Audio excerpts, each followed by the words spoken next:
And that is our given. Okay. So if two angles form a linear pair, then they are supplementary.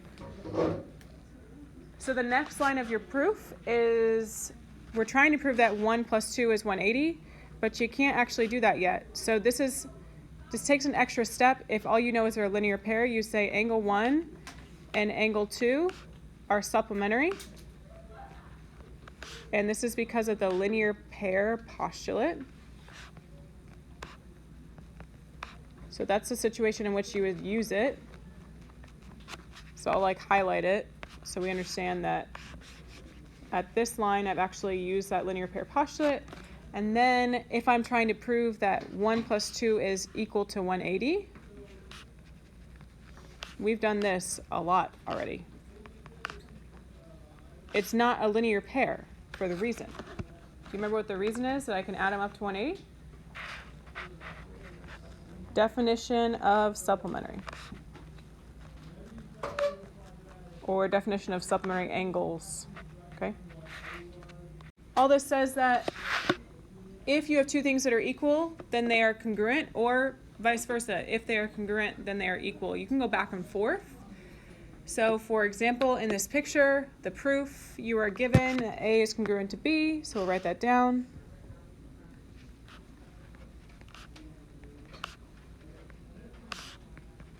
Given. Okay, and because I know that they're congruent, that means that they're also equal in measure. So then I could go to the next line and say, all right, well that means that measure of angle A is equal to the measure of angle B because, well duh, because they're congruent, which we say definition of congruent, which I think is the one that I have to still write on the whiteboard over there. So this one is definition of congruent angles. I guess I could say that. You also could have definition of congruent segments. We use that a little bit less often. Vertical angles. Congruence theorem says that vertical angles are congruent. Shocker. Meaning that they are the same. So this one right here is congruent to that one. And then you could also say that 2 is congruent to 4.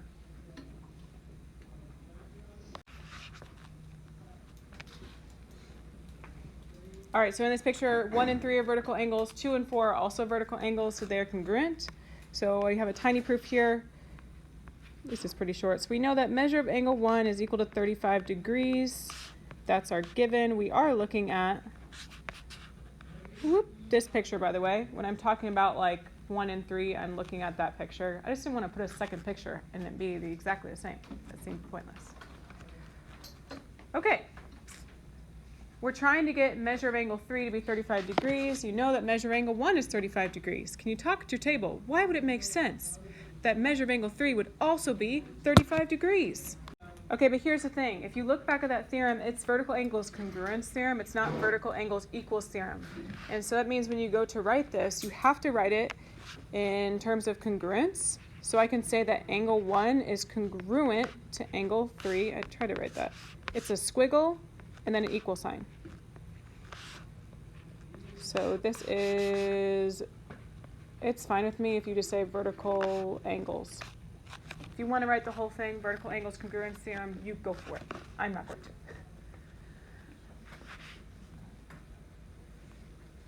All right, but look how your final answer is. It says prove that measure of angle 1 equals 35 degrees.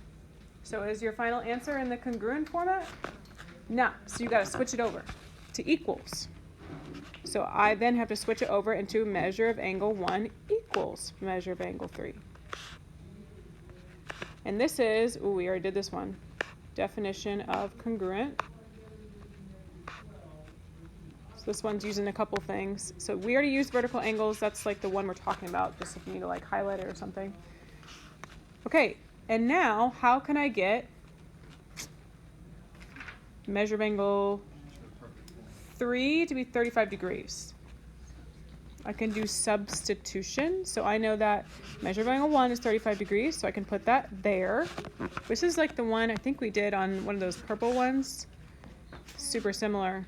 35 degrees is equal to measure of angle 3. This is substitution.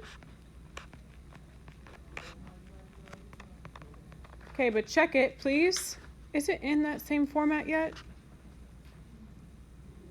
No, because it's backwards.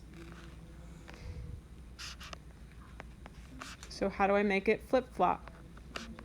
The symmetric property makes it flip the other way. So then I would say symmetric to make it reverse, or just switch the order.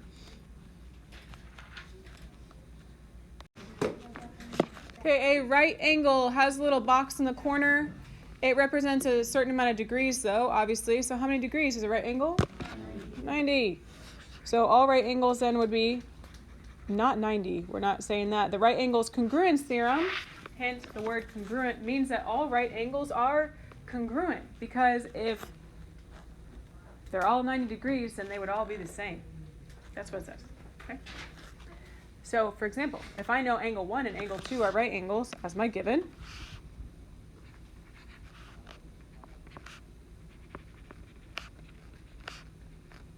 or right angles. Have you caught on that's my angle symbol? I just use an angle sign. I don't want to write it every time. Okay, angle 1 and angle 2 are right angles, which means that they're both how many degrees? 90, the right. So 90 degrees. 90 degrees. So does it make sense that they would be congruent? Because they're the same. They're equal in measure. So that's all this theorem says, is that angle 1 is congruent to angle 2 because they're both right angles. So that is the right angles.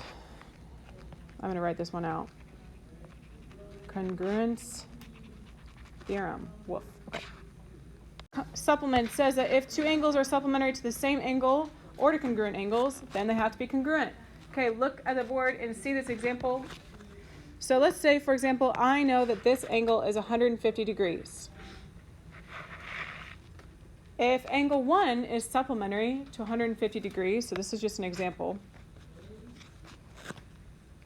then what would angle 1 have to be? To be supplementary means what? They sum to 180. Okay, so let's try that again. So if it's supplementary to 150, then how many degrees would it have to be? Okay, there we go. 30. If angle 3 is supplementary to angle 2, then what would angle 3 have to be? 30. Well, they had to be the same because they're supplementary to the same angle, angle 2. That's what this is saying, okay? If you're supplementary to something that's 150 degrees, it's always going to be 30. So this says angle 1 and angle 2 are sup. Angle 2 and angle 3 are supplementary, as you're given. Then that means it's kind of like the transitive property. You could sort of think of it like that. Because they're both, it's not though, it's not transitive property. Because they're both supplementary to angle 2, 1 is congruent to 3.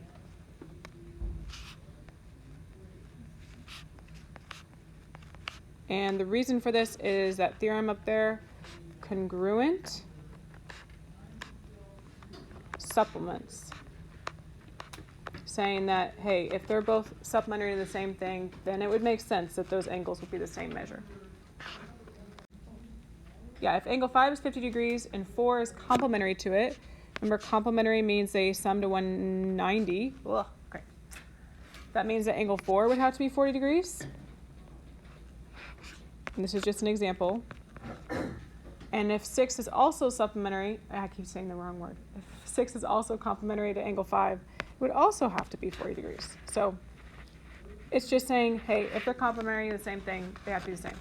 So your tiny proof, angle 4 and 5 are complementary. Feel free to write it out more than I am. Angle 5 and angle 6 are complementary. Then sort of like the transitive property, they're both complementary to 5, so they should be congruent to each other. Because if they're both complementary to like 50 degrees, then they should be the same. So angle 4 is congruent to angle 6 because this is congruent complements.